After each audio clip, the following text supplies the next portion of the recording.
Booyah! Hey guys, what's up? It's Kirk here from Kirk's World.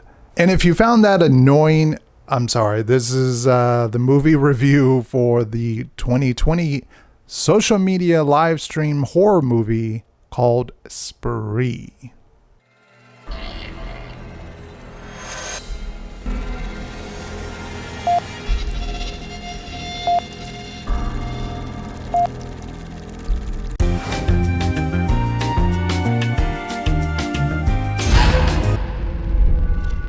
Spree is a 2020 thriller horror movie, although IMDb calls it a comedy. I don't think it's really funny. I didn't find myself laughing. It is starring Joe Keery, who is from Stranger Things. Most people will flock to see this movie because he is the main actor in it. He is the one that we follow on this journey as Kirk. And Kirk has been on social media for years and years and years. He's trying to go viral. He's trying to get a following. He's trying to get the likes, the subscriptions, whatever they, call it on their fake social media platform that they use for this movie. They don't use, obviously, a real one. So he's trying to go viral. He's been on it for years and years and years. I think it's like over 10 years. He's achieved nothing in that atmosphere. Maybe just one or two little likes, and that's pretty much it. So he sets out on a new lesson. He has something planned to go viral. And his lesson really is what the movie's called. Even though Spree is their Uber, he goes on a killing spree. What's up, guys? We're going to inject this right on the label. Does this water have like a taste to it? Airtight. Well, watertight. I mean, that's about as simple as this movie gets. Now, most of what I've been seeing across the board from reviews have been loving this movie. And me, on the other hand, I'm kind of just okay on it. I don't think it's fantastic. I don't think it's like the best horror movie I've seen this year. But I don't think it's trash either. Yeah, so Joe Keery himself does a really good job, obviously, throughout this movie playing this character as Kirk. You feel at times his sort of depression, his desperation in seeking attention and going viral. Where this kind of falls flat for me, I think, is you're just kind of just watching him go throughout this day and doing killings and live streaming. And if you're kind of used to that, or you're kind of seeing other movies and other found footage movies, it's nothing new. It's nothing that's going to stand out as far as a film. I mean, the only difference is that this is kind of taking place in a live streaming world and not, something like a Zoom meeting, like Shudder's 2020 release hosted, or something like Searching, which was sort of desktop horror. This is live stream horror. And you would think with something this subject matter, it's something very relatable. I mean, if you take a look at my history on YouTube, I've been on YouTube since 2010. So I've been on here for over 10 years. At least in the last 5 years, I've kind of paid attention and started, trying to hone in on this YouTube space and creation and figuring out what I wanted to do with my channel overall and stepping up the quality and obviously stuff like that. But I've also seen other folks just come into this YouTube space, and do maybe 2 years, maybe 2.5 years, and reach, 60,000, reach 80,000 subscribers. And it's like, I'm sitting here at 5,000 subscribers, putting like 5 years of work. I mean, it really should drive a message. I really should feel for this character. And yet I really don't feel for it. In this type of movie, you think that would be sort of a bigger message of it, social media, and about seeking attention, and about creating something you love, but then you want others to view it, and about acceptance and the way social media is now set up nowadays, where it's like, if you're not popular, you are a ghost, essentially. You're just a nobody.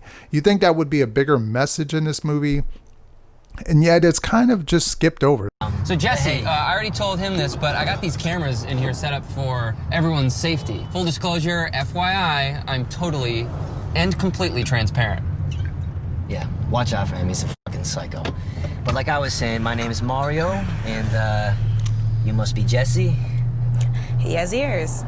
And then there are some confusing things that happen in the third act for me in this movie. There is a comedian, Jesse Adams, who kind of has this back and forth relationship with Kirk. Not really a relationship, but they sort of cross each other's paths multiple times. She has obviously a big following, and that drives Kirk's attention. But then she does something in the third act, which is like, hey, that's powerful. It's meaning a lot more about social media and the presence today of seeking attention. But then the end of this movie kind of just throws that out the window. Yeah, I just did not find myself enjoying this movie, but I didn't think it was trash. I mean, it at least kept you entertained. If it's a background type of watch movie, like if it was on Netflix or Amazon Prime, I think I would be a little bit more lenient on it, because you could just watch it in the background. I think having to pay $7-8 to watch this, it's definitely not worth that. You can wait a couple years and watch it on a streaming platform when it comes to that. I thought, Joe Keery did a fantastic job as Kirk, doing his thing. David Arquette is in here, and David Arquette plays David Arquette. I mean, there's not really much acting going on from him in this movie. There are several things that I had problems with as far as the third act. Like the first and the second act are okay in setting up things and getting you sort of in Kirk's world, but then that third act, there are things that just happen where you, I guess, are just supposed to ignore them. Like there's something that happens where, I'm not going to spoil it, but Kurtz should be maybe hurt or injured, or he just appears in the next scene fine as dandy, and nothing, no consequences. And keep in mind that he is live streaming everything he's doing in this entire day, from the killings, from picking up people to poisoning to doing all sorts of killings. All this stuff is live streamed the entire day, and yet there's really no police presence. Like, that's not even a problem for him until later on in the story. There's a few movies I can suggest. Obviously, Searching, I thought, was a fantastic job at doing this sort of desktop horror, social media type world.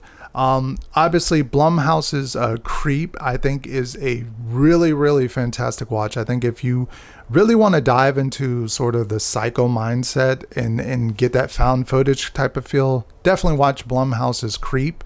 You could watch Creep 2 as well.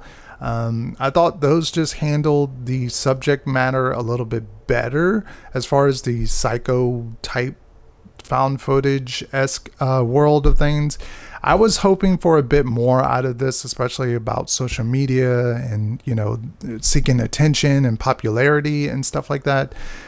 Just doesn't do a good job of honing in on those factors. It just sort of takes that as a speckle of a dust and makes sort of this weird comedy-esque thriller type thing that we're supposed to be watching and enjoying, but really in the end you're just kind of like, it was okay. Anyway, that is my thoughts on the 2020 movie Spree. If you've seen it, leave it down in the comment section. What did you think about the movie? It seems overall most folks are enjoying it. Most folks are not kind of in the camp of it's okay or just not really liking it, but that's how these things go. Anyway, thank you guys for watching. Thank you guys for all the support on the channel, and I'll see you guys on the next review very, very soon. Zombie Chris, out of here.